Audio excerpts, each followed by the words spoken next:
ನಮಸ್ಕಾರ ಎಲ್ಲರಿಗೂ, welcome back our channel stories by Sumanth.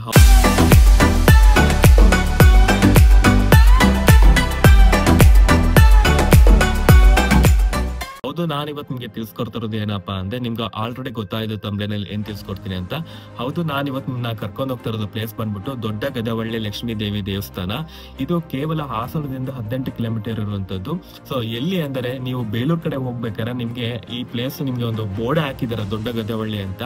ಕೇವಲ ಹಾಸನದಿಂದ ಆ ಸರ್ಕಲ್ ಗೆ ನಿಮ್ಗೆ ಅರೌಂಡ್ ಒಂದು 15 ಕಿಲೋಮೀಟರ್ಸ್ ಆಗುತ್ತೆ. ಸೊ ಆ ಬೋರ್ಡ್ ನೋಡಿ ನಿಮ್ಗೆ ಆನ್ ದ ವೇ ನಿಮ್ಗೆ ಸಿಗುವಂತದ್ದು. ಸೊ ಅಲ್ಲಿಂದ ನಿಮ್ಗೆ ಒಂದು ಇಂಟೀರಿಯರ್ ರೋಡ್ ಸಿಗುತ್ತೆ, ಅಲ್ಲಿ ಹೋಗುವಂತದ್ದು. ಸೊ ಈ ದೇವಸ್ಥಾನ ಬಂದ್ಬಿಟ್ಟು ಹೊಯ್ಸಳ ಕಾಲದಲ್ಲಿ ಮೊದಲೇ ದೇವಸ್ಥಾನ ಅಂತ ಹೇಳ್ತಾರೆ. ಸೊ ಇದು ಅರೌಂಡ್ 12ನೇ ಶತಮಾನದ ಒಂದು ಹೊಯ್ಸಳ ಕಾಲದ ಅಂತ ಹೇಳುವಂತದ್ದು.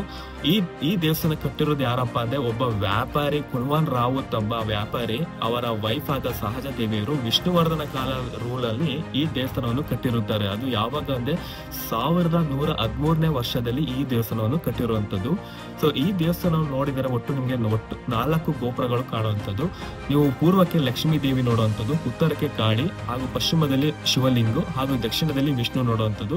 ಬಟ್ ಅಟ್ ಪ್ರೆಸೆಂಟ್ ಇವಾಗ ವಿಷ್ಣು ಒಂದು ಮೂರ್ತಿ ಇವಾಗ ಇಲ್ಲ.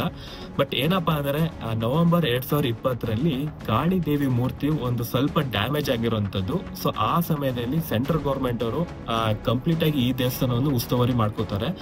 ಅವಾಗ ಏನಪ್ಪಾ ಅಂದ್ರೆ, 7 ವರ್ಷ ಕಾಲ ಈ ದೇವಸ್ಥಾನ ಬ್ಯಾನ್ ಆಗಿತ್ತು. ಯಾರು ಒಂದು ವಿಸಿಟ್ ಮಾಡ್ತಾ ಇರ್ಲಿಲ್ಲ. ಆಮೇಲೆ ಏನು ಒಂದು ಫೋಟೋನು ತೆಗಿಯಂಗಿಲ್ಲ, ತುಂಬಾನೇ ಹೈ ಸೆಕ್ಯೂರಿಟಿ ಆಗಿತ್ತು.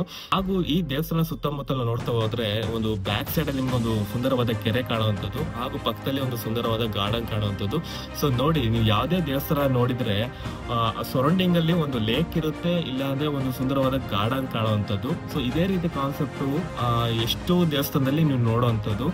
ಸೊ ಇದು ಬೆಸ್ಟ್ ಅನ್ಸುತ್ತೆ. ಈಗ ನಾವೀಗ ನೋಡಿ, ಒಂದು ಗಲ್ಲಿಗೂ ಒಂದು ದೇವಸ್ಥಾನ ಮಾಡ್ತೀವಿ, ಅಕ್ಕಪಕ್ಕ ನೋಡಿದ್ರೆ ಬರೀ ಬಿಲ್ಡಿಂಗ್ಸೇ ಇರ್ತವೆ ನಮ್ಮ ಪ್ರಕಾರ.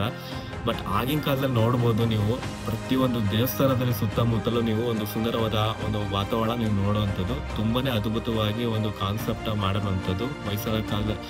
ಹೊಯ್ಸಳ ಒಂದು ಆರ್ಕಿಟೆಕ್ಚರ್ ಅಂದ್ರೆ ನೀವೇ ಅರ್ಥ ಮಾಡ್ಕೊಳ್ಳಿ. ಆಲ್ಮೋಸ್ಟ್ ಎಲ್ಲಾ ದೇವಸ್ಥಾನ ಸೇಮ್ ಇದೇ ರೀತಿ ಇರುತ್ತೆ. ಒಂದು ಸುಂದರವಾದ ಗಾರ್ಡನ್ ಇರುತ್ತೆ, ಇಲ್ಲಾಂದ್ರೆ ಒಂದು ಲೇಕ್ ಇರುವಂತದ್ದು. ನಾನೊಬ್ಬ ಯೂಟ್ಯೂಬರ್ ಆಗಿ ನಿಮ್ಗೆ ಕೇಳುವಂಥದ್ದು ಇಷ್ಟೇ, ದಯವಿಟ್ಟು ನಮ್ಮಂತವ್ರಿಗೆ ದಯವಿಟ್ಟು ಒಂದು ಪರ್ಮಿಷನ್ ಕೊಡಿ ಒಂದು ವಿಡಿಯೋ ಮಾಡಕ್ಕೆ. ನಾವೇನು ದೇವಸ್ಥಾನ ಒಡಕ್ ಹೋಗ್ಬಿಟ್ಟು ಕಂಪ್ಲೀಟ್ ಆಗಿ ಇನ್ಫಾರ್ಮೇಶನ್ ನಮ್ಗೆ ಯಾವುದೇ ಕಾರಣಕ್ಕೂ ನಾವು ತಿಳಿಸ್ಕೊಡಲ್ಲ. ಅಟ್ಲೀಸ್ಟ್ ನಾವು ಔಟ್ ಸೈಡ್ ಬಂದ್ಬಿಟ್ಟು ಒಂದು ಸ್ಮಾಲ್ ಆಗಿ ಎಕ್ಸ್ಪ್ಲೋರ್ ಮಾಡಿರ್ತೀವಿ ಅಷ್ಟೇ. ಯಾಕಂದ್ರೆ ಇಂತಿಂತ ಇಡನ್ ಪ್ಲೇಸಸ್ ನಾವು ಎಕ್ಸ್ಪ್ಲೋರ್ ಮಾಡಿದಂತಾನೆ ಜನ ಅಲ್ಲಿ ಬರುವಂತದ್ದು. ಸೊ ಹಂಗಾಗಿ ದಯವಿಟ್ಟು ಪರ್ಮಿಷನ್ ಕೊಡಿ. ನಾವೇನು ಹೋಗ್ಬಿಟ್ಟು ನಾವೇನು ಆ ದೇವಸ್ಥಾನ ಹಾನಿ ಮಾಡಲ್ಲ, ಅದ್ರ ಬಗ್ಗೆ ಒಂದು ಗುಡ್ ರಿವ್ಯೂಸೇ ಕೊಟ್ಟಿರ್ತೀವಿ. ಇಷ್ಟೇ ನಾವು ಕೇಳೋವಂಥದ್ದು. ದಯವಿಟ್ಟು ನಮ್ಮಂತವ್ರಿಗೆ ಪರ್ಮಿಷನ್ ಕೊಡಿ ಅಂತಾನೆ ಕೇಳೋವಂಥದ್ದು. ಯಾಕಂದ್ರೆ ಈ ಪ್ಲೇಸಿಗೆ ತುಂಬಾನೇ ಪರ್ಮಿಷನ್ ಕೇಳಿ ಸಾಕಾಗಿದೆ. ಕೊನೆಗೆ ಅದು ವಿಡಿಯೋ ಮಾಡಕ್ಕಾದ್ರೂ ಕೊಟ್ಟಿದ್ದಾರೆ ಸದ್ಯ. ಸೊ ದಯವಿಟ್ಟು ನಾನು ಕೇಳೋದೇ ಇಷ್ಟೇ, ನಮ್ಮಂತ ಯೂಟ್ಯೂಬರ್ಸ್ಗಳಿಗೆ ಈ ತರ ಹಿಸ್ಟಾರಿಕಲ್ ಪ್ಲೇಸಸ್ನ ಏನಾದ್ರು ಎಕ್ಸ್ಪ್ಲೋರ್ ಮಾಡಕ್ ಬಂದ್ರೆ ದಯವಿಟ್ಟು ಪರ್ಮಿಷನ್ ಕೊಡಿ. ಸೊ ನಮ್ದೇ ಅಂತ ಒಂದು ಐಡಿ ಇರುತ್ತೆ, ಬೇಕು ಯೂಟ್ಯೂಬ್ ಚಾನಲ್ ಎಲ್ಲ ಚೆಕ್ ಮಾಡಿ. ವಿಡಿಯೋ ಏನಾದ್ರು ಇಷ್ಟ ಇದ್ದಲ್ಲಿ ದಯವಿಟ್ಟು ಲೈಕ್ ಮಾಡಿ, ಶೇರ್ ಮಾಡಿ. ಹೊಸಬರಾಗಿದೆ ದಯವಿಟ್ಟು ಸಬ್ಸ್ಕ್ರೈಬ್ ಆಗಿ ಅಂತ ಕೇಳ್ಕೊತೀನಿ. ಮತ್ತೆ ಸಿಗ್ತೀನಿ ಒಂದು ಬೇರೆ ವಿಡಿಯೋ ಜೊತೆಗೆ. ಅಲ್ಲಿವರೆಗೂ ಟೇಕ್ ಕೇರ್.